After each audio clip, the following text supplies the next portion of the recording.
नमस्कार दोस्तों, स्वागत है आपका अपने YouTube चैनल ISPCS अकेडमी में।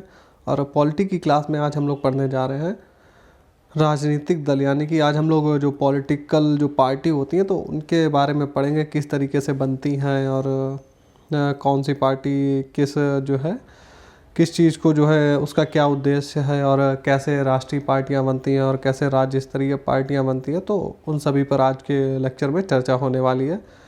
तो अगर आप हमारे चैनल पर पहली बार विजिट कर रहे हैं तो हमारे चैनल को सब्सक्राइब कर लीजिए और जो है वीडियो अच्छी लगने पर वीडियो को लाइक करें। और इसी तरीके से आपको पूरी पॉलिटी मैंने पढ़ाई हुई है, तो आप हमारी प्लेलिस्ट में जाके वहाँ से स्टार्टिंग से पॉलिटी पढ़ सकते हैं। तो चलिए, आज का जो हमारा टॉपिक है राजनीतिक दल, इसको स्टार्ट करते हैं।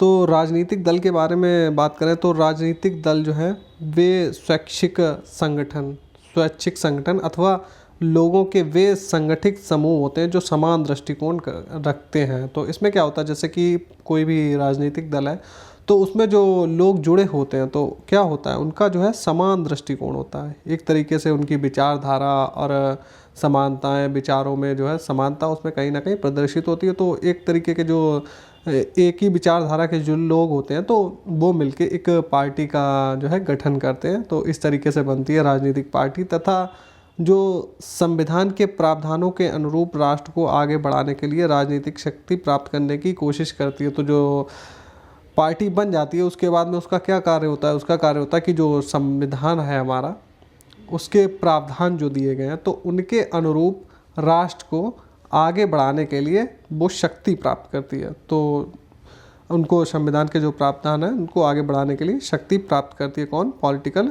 पार्टी सब शक्तियाँ प्राप्त करती हैं। तो अब हम लोग बात करें कि आधुनिक लोकतांत्रिक राज्य में 4 प्रकार के राजनीतिक दल होते हैं। देखिए, मूल रूप से 4 ही तरीके के राजनीतिक दल होते हैं। तो कहने का मतलब है कि विचारधारा के दृष्टिकोण से आप देखें तो 4 तरीके के जो है दल पाए जाते हैं, जिनमें पहला नंबर आता है प्रतिक्रियावादी राजनीतिक दल। देखिए, पहला प्रतिक्रियावादी राजनीतिक दल और दूसरा रूढ़िवादी दल, तो इनमें ज़्यादा अंतर नहीं, समानताएं ही होती हैं। तो चलिए हम लोग पहले बात कर लेते हैं किसकी? प्रतिक्रियावादी दल की। तो प्रतिक्रियावादी जो दल होते हैं तो इनका क्या उद्देश्य होता है, तो ये जो है जो पुरानी सामाजिक, आर्थिक तथा राजनीतिक संस्थाओं से चिपके रहना चाहते हैं। तो जो भी पुरानी संस्थाएं चल रही हैं, पुराने तरीके से जो कार्य हो रहे हैं, तो उन्हीं को ये अपनाए रहना चाहते हैं और उनमें कहीं ना कहीं बदलाव नहीं करने की ओर उन्मुख होते हैं। देखिए, ये सब दृष्टिकोण दिए जरूर हैं, लेकिन अब जो है ये जो दृष्टिकोण मैं आपको पढ़ाऊंगा ये प्रैक्टिकली पॉसिबल है नहीं, क्योंकि अब जो है जो राजनीतिक जो उद्देश्य हैं कहीं ना कहीं सभी पार्टियों के बदल चुके हैं, क्योंकि मुद्दे समय समय पर जब बदल रहे हैं, विकास के मुद्दे बदल रहे हैं, तो उनके कहीं ना कहीं उन्होंने खुद में भी चेंजेस किए हैं। तो अब कहने को ये बात रह गई है, लेकिन अब ये प्रैक्टिकल रूप से जो है लागू नहीं होता, कहीं ना कहीं चेंजेस इसमें होते रहते हैं। तो दूसरा है रूढ़िवादी दल। रूढ़िवादी दल के बाद में बात करें कि जो यथास्थिति में विश्वास करते हैं। जैसे ये क्या होता है कि मतलब कोई परिवर्तन नहीं चाहते, जिस तरीके की व्यवस्था चल रही है, जो संस्था बनी है तो उसी को कोई बदलाव नहीं करना चाहते। तो जिस हिसाब से चीज़ें चल रही हैं उन्हीं हिसाब से चीज़ों को चलाना ये चाहते हैं रूढ़िवादी दल। अब तीसरे होते हैं उदारवादी दल। तो उदारवादी दल क्या होता है, जिनका लक्ष्य क्या होता है, जो विद्यमान संस्थाएं हैं, जो चीज़ चली आ रही है उनमें सुधार करना। तो समय समय पर सुधार, सिचुएशन के हिसाब से उसमें बदलाव करने को तैयार रहते हैं, वो कहलाते हैं उदारवादी दल। और चौथे नंबर पे आते हैं सुधारवादी दल। सुधारवादी दल क्या होता है कि जिनका उद्देश्य जो विद्यमान व्यवस्था है उसको हटाकर नई व्यवस्था स्थापित करना। तो जो व्यवस्था चल रही है ये लोग क्या चाहते हैं कि बिल्कुल उस व्यवस्था को ही हटा दिया जाए और एक उसके स्थान पर नई व्यवस्था स्थापित की जाए। तो ये लोग ये चाहते हैं, कौन? सुधारवादी दल। तो अब हम लोग आगे बढ़ते हैं। तो इसी तरीके से हमारे यहाँ पर जो है 3 कैटेगरी में पार्टियों को बांटा गया, जैसे कि आप सुनते होंगे वाम दल, केंद्रीय दल और दक्षिणपंथी दल, इनको हम लोग लेफ्ट विंग बोलते हैं, वाम दल को, इसको सेंटर और इसको राइट विंग बोलते हैं। देखिए, यहाँ पे आपको मैं एग्जांपल तो दे रहा हूँ, लेकिन वही बात है कि प्रैक्टिकल रूप से अब ये बातें पॉसिबल नहीं रह गई हैं, लेकिन कहीं ना कहीं विचारधारा अभी भी इनकी वही है। लेकिन 100% देखिए, अब मान लीजिए वाम दल में कौन से आते हैं दल? सुधारवादी। तो ये CPI और इसमें CPM जो है इनको वाम दल बोला जाता है और ये सुधारवादी जो है विचारधारा से संबंध रखते हैं। तो सुधारवादी क्या होता है, अभी हम लोगों ने ऊपर पढ़ा। लेकिन अब ये 100% कहो कि सुधारवादी को ही जो है उद्देश्य हो इनका, तो अब 100% जैसा कुछ नहीं है। अब कुछ परसेंट मान लीजिए। अब देखा जाए केंद्रीय दल में कौन सी आती है, केंद्रीय दल में आती है उदारवादी पार्टी, जिसको, और इसमें हम किसको रख सकते हैं, कांग्रेस। अब देखिए यहाँ पे क्या होगा कि कुछ लोग कहेंगे कि कांग्रेस का झुकाव तो लेफ़्ट की तरफ है, तो लेफ़्ट की तरफ है, लेकिन क्या है कि ये जो पार्टियां हैं ना, ये इन्होंने खुद ही कहा है कि हम किस तरफ का, जैसे कांग्रेस खुद कहती है कि हम सेंटर वाले हैं, और ये सीपीआई और सीपीएम खुद कहते हैं कि वाम दल। तो इस आधार पर विभाजन हुआ है, और बाकी तो समय के हिसाब से ये अपना जो है, कभी जो केंद्रीय दल हैं तो ये कभी लेफ़्ट की तरफ झुक जाएगी, कभी सेंटर में आ जाएगी। तो ये मुद्दों के हिसाब से बस होता रहता है। वही बात करें दक्षिणपंथी में कौन कौन से आते हैं, तो दक्षिणपंथी में आते हैं जो प्रतिक्रियावादी जो दल होते हैं वो दक्षिणपंथी में आते हैं, और रूढ़िवादी। तो इनमें से आप एग्जांपल ले सकते हैं बीजेपी का। तो बीजेपी एक दक्षिणपंथी पार्टी है। आगे बढ़े हम लोग, तो आगे देखते हैं कि जो विश्व है, विश्व में 3 तरह की दल व्यवस्था है। तो जो पॉलिटिकल पार्टी है, तो जैसे चुनाव होते हैं तो वहाँ पर 3 तरीके की दल प्रणाली होती है। जैसे कि कोई कंट्री है उसमें एक दल प्रणाली है, सिर्फ सिंगल पार्टी है। तो उसमें क्या होता है, केवल सत्तारूढ़ दल होता है, कोई भी दूसरी पार्टी या विरोधी दल नहीं होता। उसका एग्जांपल है रूस हो गया, चीन हो गया। तो यहाँ पे जब चुनाव होते हैं तो एक ही पार्टी के कैंडिडेट खड़े होते हैं, कोई दूसरा दल नहीं होता। एक ही पार्टी में से अलग अलग कैंडिडेट खड़े किए जाते हैं, तो उनमें से जो जीतता है तो वही उसी पार्टी के नाम से वो वहाँ पर जो है शासक बन जाता है, और कोई दूसरी पार्टी वहाँ पर नहीं होती है। बात करें 2 दल की, अब 2 दल जैसे कि 2 पार्टियां हैं, जैसे कि अमेरिका हो गई, यहाँ पर रिपब्लिकन और डेमोक्रेटिक 2 पार्टियां हैं। ब्रिटेन की बात करें तो यहाँ कंजर्वेटिव पार्टी और लेबर पार्टी, यहाँ पे सिर्फ 2 ही दल हैं और पार्टियां नहीं हैं। तो 2 दल वाली जो प्रणाली है वो भी कई देशों में चलती है। बात तीसरे नंबर पे आती है, यहाँ पे कई दल हो, कई पार्टियाँ हो, जैसे कि भारत हो गई, फ्रांस हो गया, इटली हो गई आदि जो हैं। तो यहाँ पर क्या है, बहुत पार्टियां हैं, 1-2 से अधिक पार्टियां हैं कहीं पे। तो और बात करेंगे भारत में, देखिए सबसे ज़्यादा अगर पार्टियां कहीं पे हैं तो वो भारत में ही हैं। और जब कई दल होते हैं तो वहाँ पर क्या होता है, वहाँ पर साझा सरकार भी बनने की संभावनाएं बढ़ जाती हैं। तो गठबंधन आपको कहाँ दिखेगा, वहाँ दिखेगा जहाँ पर कई पार्टियाँ उपस्थित होंगी। चलिए अब हम लोग बात करेंगे भारत में दलीय व्यवस्था किस तरीके की है और इसकी विशेषताएं हम लोग देखते हैं। तो भारत में दलीय व्यवस्था की अगर हम लोग विशेषताएं देखें तो क्या क्या विशेषताएं हैं, चलिए एक एक करके देखते हैं। तो सबसे पहली विशेषता है कि बहुदलीय व्यवस्था, कि भारत में जो है बहुत सारी पॉलिटिकल पार्टियां हैं। तो क्यों हैं, चलिए उन पर बात कर लेते हैं। क्यों है, इसका रीज़न है कि एक तो देश का विशाल आकार है, भारत बहुत ही विशाल देश है, और दूसरा है कि भारतीय समाज की विभिन्नता, यहाँ पर कई मतलब कि डाइवर्सिटी आपको बहुत मिल जाएगी, लोगों में मिल जाएगी, आपको भौगोलिक डाइवर्सिटी मिल जाएगी, ज्योग्राफिकल मिल जाएगी, तो और पर्यावरण के हिसाब से मिल जाएगी। जैसे कहीं पे रेगिस्तान है, नॉर्थ ईस्ट में जाएंगे तो वो थोड़ा सा पहाड़ी इलाका हो गया, मध्य में आपको आएंगे तो नॉर्थ में आप देखेंगे कि मैदान है और ऊपर पहाड़ी इलाका है। तो इस तरीके की विभिन्नताएँ हैं जो लोकल लेवल पे उनकी अलग अलग समस्याएं होती हैं। तो इस वजह से अलग अलग उन समस्याओं को लेकर वो क्षेत्रीय दल या फिर उस पर्टिकुलर स्टेट की जो है मांग को लेकर वहाँ पर एक नया दल जो है, जो सिर्फ और सिर्फ अपने क्षेत्र में ही काम, वही समस्याएं जो है उठाता है जो वहाँ की लोकल लेवल पर है। तो इस चक्कर में भी बहुत सी पार्टियां खड़ी हो गई हैं। और क्या है कि सार्वभौमिक वयस्क मताधिकार, ग्राह्यता, विलक्षण राजनीतिक प्रक्रियाओं तथा कई अन्य कारणों से कई प्रकार के राजनीतिक दलों का उदय हुआ है। विश्व में जो है भारत में सबसे ज़्यादा राजनीतिक दल हैं, हम लोग चर्चा कर चुके हैं। इसके अलावा भारत में सभी प्रकार के राजनीतिक दल हैं। तो विश्व में जितने भी प्रकार के राजनीतिक दल बने हुए हैं अभी तक, तो भारत में कहीं ना कहीं वो सभी विशेषताएं आपको भारतीय दलों में मिल जाएंगी। जैसे कि वामपंथी हो गया, केंद्रीय मिल जाएंगे, दक्षिणपंथी भी मिल जाएंगे, सांप्रदायिक दल भी मिल जाएंगे और गैर सांप्रदायिक दल भी यहाँ पर आपको मिल जाएंगे।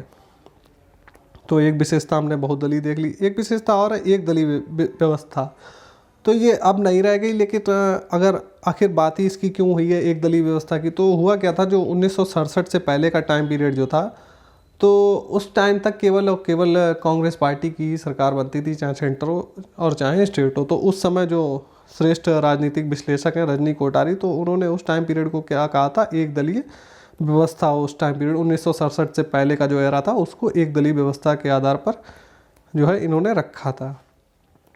बात करें कि जो यहाँ पर पार्टियाँ होती हैं उनमें क्या होता है, स्पष्ट विचारधारा का अभाव होता है। तो कोई उनका मूल उद्देश्य, जैसे कि वो तो अब तो जो है चलिए आगे देख लेते हैं। जैसे कि मान लीजिए बीजेपी हो गई, सीपीआई और सीपीएम को अगर छोड़कर अन्य सभी दल जो हैं वो एक दूसरे से मिलती जुलती विचारधाराएं रखते हैं। तो बीजेपी, सीपीआई और सीपीएम इनकी स्पेशल जो है विचारधाराएं हैं। बाकी सभी दल जो हैं वो मिलती जुलती प्रतिक्रिया या फिर विचारधारा रखते हैं। अगला पॉइंट देखते हैं कि लगभग जो सभी दल जो हैं लोकतंत्र, धर्मनिरपेक्षता, समाजवाद और गांधीवाद की वकालत करते हैं। तो ये भी एक विशेषता है कि जितने भी दल हैं वो सभी लोकतंत्र की बात करेंगे, धर्मनिरपेक्षता, समाजवाद और गांधीवाद की वकालत करते हैं। और बाकी जो दल छूट चुके हैं तो वो क्या है, वो जो है केवल और केवल शक्ति से ही प्रेरित कार्य करते हैं। तो उनकी कोई विचारधारा नहीं है, तो वो क्या करते हैं कि शक्ति पाने के लिए कोई भी मुद्दा उठा सकते हैं। वो सांप्रदायिकता भी कर सकते हैं, गैर सांप्रदायिक दल, इस तरीके से दल भी बन सकते हैं। अगला पॉइंट देखते हैं कि अतः राजनीति विचारधारा की बजाय मुद्दों पर आधारित हो गई है। जो अब राजनीति है वो विचारधारा के बजाय अब जो है कहाँ पर आधारित हो गई। पहले राजनीति जो विचारधारा पर होती थी अब मुद्दों पर लड़ी जा रही है। और फलवादियों ने सिद्धांतों का स्थान ले लिया है। फलवादिता ने जो है सिद्धांतों का स्थान, अब सिद्धांतों पे नहीं बल्कि फलवादिता पर चुनाव लड़े जाते हैं, मुद्दों पर। और विशेषता देख लेते हैं भारतीय राजनीतिक जो पार्टियां उनकी क्या विशेषता है। व्यक्तित्व का महिमा मंडन।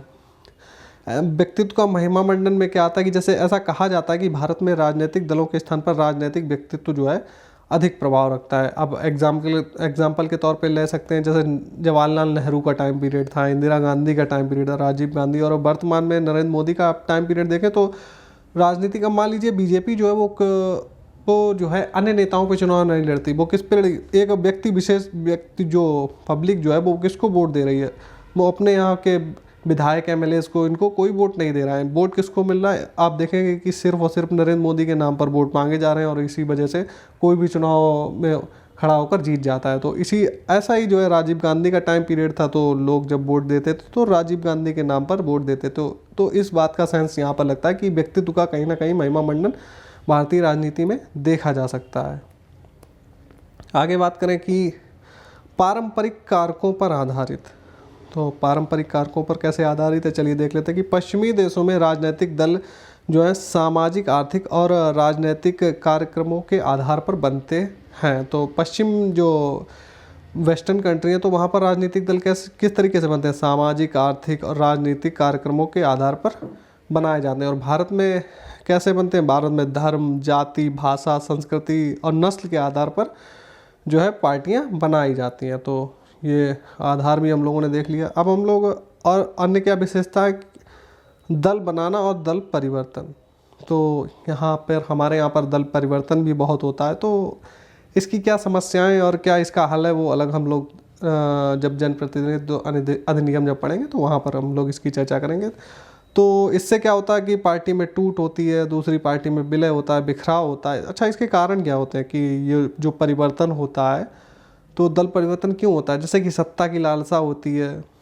विधायक और एमएलए जो होते हैं वो सत्ता की लालसा, कोई मंत्री बनने के लिए अपनी पार्टी छोड़कर दूसरी पार्टी में शामिल हो जाता है। और भौतिक वस्तुओं की लालसा, जब कहीं ना कहीं ये भी कहा जाता है जब परिवर्तन होता है तो कहीं ना कहीं अच्छी खासी उनको रकम भी मिलती है। तो भौतिक वस्तुओं की लालसा भी एक कारण होती है। और इसका परिणाम क्या निकलता है, इसका परिणाम ये निकलता है कि राजनीतिक अस्थिरता पैदा हो जाती है। मान लीजिए कोई पार्टी जो है अभी गवर्नमेंट अभी उसकी चल रही है, अगर उसके विधायक किसी दूसरी पार्टी में शामिल हो जाएंगे या परिवर्तन कर लेंगे तो कहीं ना कहीं वो गवर्नमेंट गिर जाएगी। तो इससे क्या एक राजनीतिक अस्थिरता पैदा हो जाती है और दलों में भी विघटन हो जाता है इससे। तो ये उसके परिणाम निकलते हैं। और क्या क्या विशेषताएं, प्रभावशाली विपक्ष का अभाव। तो ये भी कहीं ना कहीं एक बहुत ही अच्छा मुद्दा है भारतीय राजनीति में, क्योंकि अगर विपक्ष का अभाव होगा तो क्या होगा, सत्तारूढ़ दल की निरंकुशता बढ़ जाएगी। उसकी प्रवृत्ति कैसी हो जाएगी, निरंकुश प्रवृत्ति हो जाएगी सत्तारूढ़ दल की। और अगर बात करें कि पिछले 50 वर्षों में अगर कुछ अफसरों को छोड़ भी दिया जाए तो कहीं ना कहीं हमेशा आप देखेंगे तो विपक्ष का अभाव ही रहा है। चाहे अभी वर्तमान में भी देख लें तो कोई इतना मजबूत विपक्ष है नहीं जो करंट गवर्नमेंट है उसके सामने। अब हम लोग बात करें कि जो राष्ट्रीय और राज्य स्तरीय दल होते हैं उनको मान्यता किस तरीके से मिलती है। तो कंडीशनें दी हुई हैं, तो हम लोग एक एक करके उन कंडीशनों को देख लेते हैं। तो राष्ट्रीय दलों की सबसे पहले बात करते हैं। तो पहली कंडीशन क्या होती है कि लोकसभा अथवा विधानसभा, या तो लोकसभा या विधानसभा में से 4 या अधिक राज्यों में, देखिए 4 कम, न्यूनतम 4 होने चाहिए या 4 से अधिक भी हो सकते हैं। तो उन जो राज्यों में जो वोट पड़े हैं उनका 6% वैध मत प्राप्त होना चाहिए और 4 सीटें लोकसभा से उसको मिलनी चाहिए। तो ये कंडीशन जो भी फुलफिल करेगा तो वो राष्ट्रीय दल की कैटेगरी में शामिल होने के लिए योग्य हो जाएगा। दूसरी कंडीशन क्या है कि लोकसभा में 2% सीटें, टोटल सीटें लोकसभा में जितनी भी हैं उनकी 2% सीटें उसको प्राप्त होनी चाहिए। लेकिन 2% ये और क्या होना चाहिए कि लेकिन ये जो 2% सीटें जो हैं ये 3 विभिन्न राज्यों से उसने प्राप्त की हो। तो ये जो 2% सीटें भी प्राप्त की हो और 3 न्यूनतम जो है 3 राज्यों से उसने प्राप्त की हो, तब जाके उसको मिल सकती है। तीसरी कंडीशन क्या है कि 4 राज्यों में अगर उसको राज्य स्तरीय दल की मान्यता मिल गई हो तो ये योग्यताएं हैं किसके लिए, राष्ट्रीय पार्टी बनने के लिए। अब हम लोग बात करते हैं कि राज्य स्तरीय पार्टी किस तरीके से बनती है। तो इसकी कंडीशन देख लेते हैं। तो पहली कंडीशन देखते हैं कि विधानसभा चुनाव में, तो विधानसभा चुनाव में क्या होना चाहिए कि वैध मत जो भी वोट पड़े हैं तो उनके वैध मतों का 6% प्लस 2 सीटें, टोटल वैध मतों का उसको 6% मिलना चाहिए और 2 सीटें प्लस उसमें ऐड होनी चाहिए। तो और दूसरी क्या कंडीशन है, तो एक तो ये कंडीशन होगी। दूसरी कंडीशन देख लेते हैं कि लोकसभा चुनाव में, देखिए ऊपर विधानसभा चुनाव था, यहाँ पर लोकसभा चुनाव। तो लोकसभा का जो चुनाव होता है उसमें वैध मतों का उसको 6% चाहिए और प्लस 1 सीट भी उसको लोकसभा से मिलनी चाहिए। तो ये दूसरी कंडीशन हो गई। अब तीसरी कंडीशन पे हम लोग आ जाते हैं। तीसरी कंडीशन क्या कह रही है कि विधानसभा के कुल स्थानों का 3%, तो टोटल जो विधानसभा के सीटें होंगी उन सीटों का 3% या 3 सीटें जो भी ज़्यादा हो उसको प्राप्त होना चाहिए। जैसे कि मान लीजिए कहीं पर सीटें कम है, मान लीजिए कहीं पर आप मान सकते हैं कि जैसे कि कहीं पर 10 सीटें हैं, ठीक है, तो उसका मान लीजिए कि या तो उसको जो जैसे कि 3% उसको सीटें चाहिए, तो 3% कितना हो जाएगा आपको खुद ही देख ली। अब आप मान लीजिए कि यहाँ पे 100 सीटें हैं टोटल, ठीक है, 100 का 3% कितना हो गया, 3 सीटें हो गई, ठीक है। अब मान लीजिए अगर कहीं पर 200 है तो इस तरीके से वहाँ पर या तो 3% उसको जो है टोटल सीटें मिली हो या 3 सीटें, इन दोनों में से जो भी क्राइटेरिया ज़्यादा हो, जो भी ज़्यादा हो तो वो उसको प्राप्त करना चाहिए, तब वो जाके राज्य स्तरीय दल की मान्यता प्राप्त कर लेगा। तो जो पॉलिटिकल पार्टीज़ का जो हमारा लेक्चर था आज कंप्लीट होता है। तो उम्मीद है कि जो भी राजनीतिक दल बने हैं तो उनकी क्या क्या विचारधाराएं किस तरीके से बनते हैं, तो ये जानकारी आपके लिए हेल्पफुल रही होगी। तो बने रहिए हमारे चैनल के साथ में, इसी तरीके से आपको वीडियो मिलते रहेंगे पॉलिटी के और अन्य सब्जेक्ट के भी।